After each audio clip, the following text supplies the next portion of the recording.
Bukan pemerasan, nggak ada pengancaman loh, ya kan?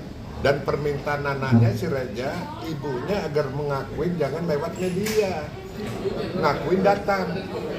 Harusnya seorang ibu punya tanggung jawab moralitas, ya kan? Datang dong.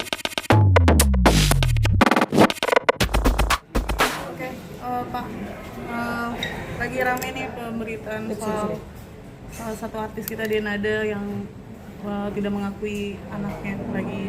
Menurut Bapak sendiri melihat kasus ini seperti apa sih mungkin?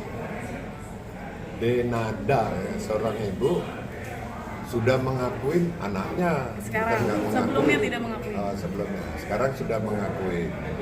Ya, dia seorang ibu harus tanggung jawab moral terhadap darah dagingnya, terhadap anaknya. Karena tidak ada mantan suami. Yang ada itu apa? Mantan suami ada, mantan anak nggak ada. Oke. Nah, di dalam peradilan mereka sudah menggugat. Ya, terakhir dia akan mediasi.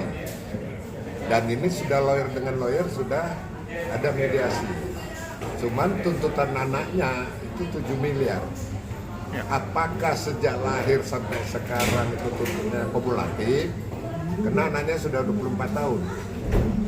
Padahal tanggung jawab seorang ibu terhadap anak itu sebelum dewasa. Kalau kumulatif 7M nanti dimediasi.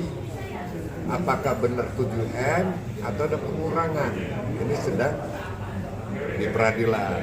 Tapi ini kalau dilaporkan di pidana, ada pasal di KUHP baru yang baru berlaku tanggal 2 2026 ya. Di pasal 428. Itu seorang ibu yang tidak melakukan perawatan, tidak melakukan pembiayaan dan sebagainya diancam pidana 2 tahun 6 bulan. Pak, kalau misalkan beberapa pakar hukum juga ada yang menyoroti bahwa kuasa hukum Reza ini meminta 7M termasuk kategori pemerasan. Bapak sendiri menanggapinya seperti apa? Kalau resmi nggak pemerasan, itu hak dia kok. Cuman kira-kira angkanya itu, nominalnya itu wajar nggak tidak? Yang tadi saya katakan, apakah sejak lahir sampai dewasa?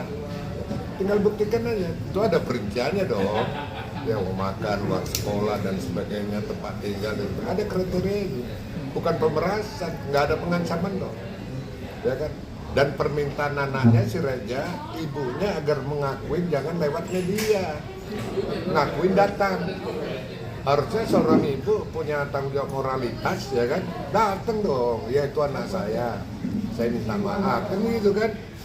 Masalah gugat-menggugat, silakan selesaikan. Permintaan anaknya Reza nggak banyak saya bisa. Dan itu kalau memang dari lahir 17 tahun yang dewasanya, hal yang wajar 17 tahun ke 7M. Apakah pernah memberikan ibunya atau tidak? Kita kan belum tahu. Itu di pengadilan yang dibuktikan. Bisa saja Pak. Oh saja. Menggugat tuh boleh aja. Imaterial tuh boleh, tak terhingga itu. Tinggal membuktikan nanti di pengadilan. Mesti 7M. Kalau gugatnya nanti 20M apa ya? Jangan dinilai materi itu bukan. Ini beban moral. Seorang ibu ya tidak bertanggung jawab terhadap anaknya sehingga terlantar. Ayo dong, buktikan di pengadilan. Nah, setelah mengakui ini jatuhnya nantinya di pengadilan apakah ini akan gugur Pak setelah Denada mengakui? Oh enggak, ini kan baru gugatan perdata, pidananya belum. Ya kan, dia akan diselesaikan lewat peradilan. Kita lihat aja, kan belum berjalan. Jelas itu kalau namanya mediasi ada tawar menawar, itu udah pasti. Tapi misalkan Denada sendiri tidak bisa membayar sekitar 7 miliar itu, apa Pak sanksinya? Nanti kan putusannya mengikat. 7 miliar itu kalau seandainya disahkan ya disetujui oleh pengadilan tentu ada. Ya kan? Tidak langsung bayar 7M, tenggang waktunya, bulanannya. Mungkin ya saya mampunya sebulan sekian, nggak apa-apa saya cicil. Yang penting ada tanggung jawab moral, itu aja. Selain 7M itu bisa nggak diganti dengan sebuah apa gitu Pak, kan juga Oh bisa aja, mungkin 7M itu ibunya nggak nyewang. Iya. Saya kasih mobil di harga 2M, boleh aja. Ini saya kasih rumah nih harga 7M. Kalau menerima rezanya, tapi itu solusi.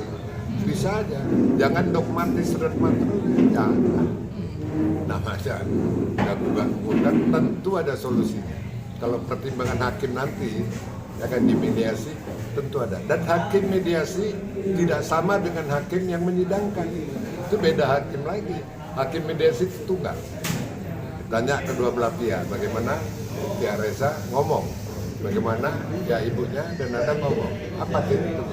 Kalau nggak masuk di dalam sidang materi, tinggal pembuktian. Pak, banyak beranggapan kalau Reza ini memanfaatkan situasi. Menyikapi ini gimana Pak? Saya rasa situasi apa? Dia terlantar, meras enggak, maksa enggak, masuk pengadilan, nggak ada manfaatkan. Karena situasinya saatnya dia menggugat ibu kandungnya yang nggak bertanggung jawab, ya boleh-boleh aja dan sah. Pak, kenapa bukannya di usia 24 tahun? Kenapa nggak sebelum dia masa balik gitu Pak? Banyak netizen Itu bertanya. yang saya tanya, apakah kau melanjut dari lahir sampai 24 tahun, 7M, ataukah hari-hari tahun-tahun tertentu? Masih ya sejak lahir ibunya nggak ngurusin. Nah, ini kan diungkap di pengadilan, gitu loh. Ya, jangan karena dia maunya sendiri, ya terus minta semaunya juga.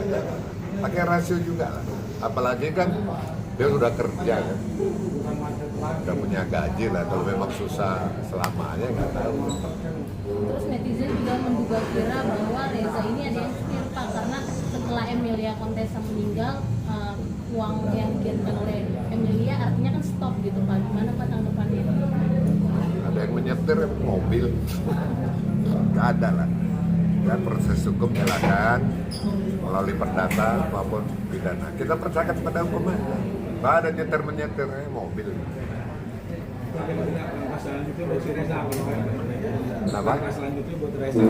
Ya nunggu mediasi.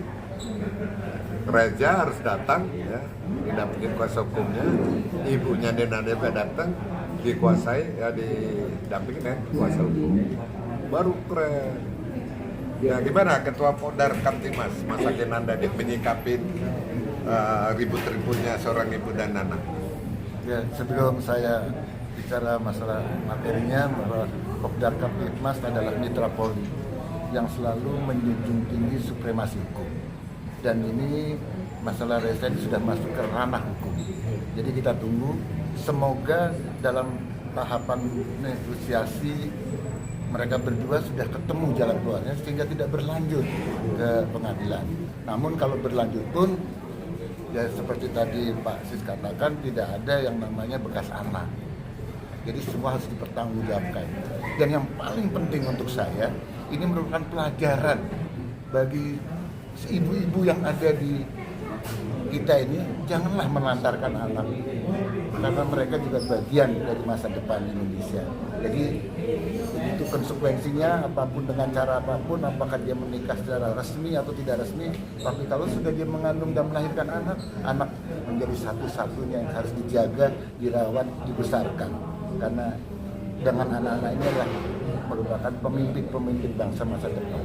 Jadi hukum tetap harus jalan, tapi semoga negosiasi ini bisa berjalan dengan baik. Oke Mas Joko, dari GPAN, komentar yang diceritakan tadi apa kira-kira pendapat? Yang jelas adalah anak itu kan amanah.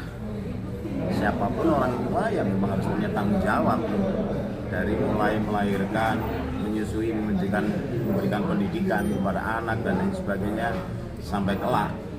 Jadi jangan disampai nanti anak ini dibedakan antara di Indonesia dengan di luar negeri. Di luar negeri setelah SMA mereka harus kerja sendiri, nyari uang sendiri. Kalau di Indonesia kan belum tentu. Ini menjadi tanggung jawab orang tua. Jadi untuk tidak menyanyiakan anak, apalagi menterlantarkan anak, wabil khusus anak-anak yang sampai saat sekarang anak kandung sendiri.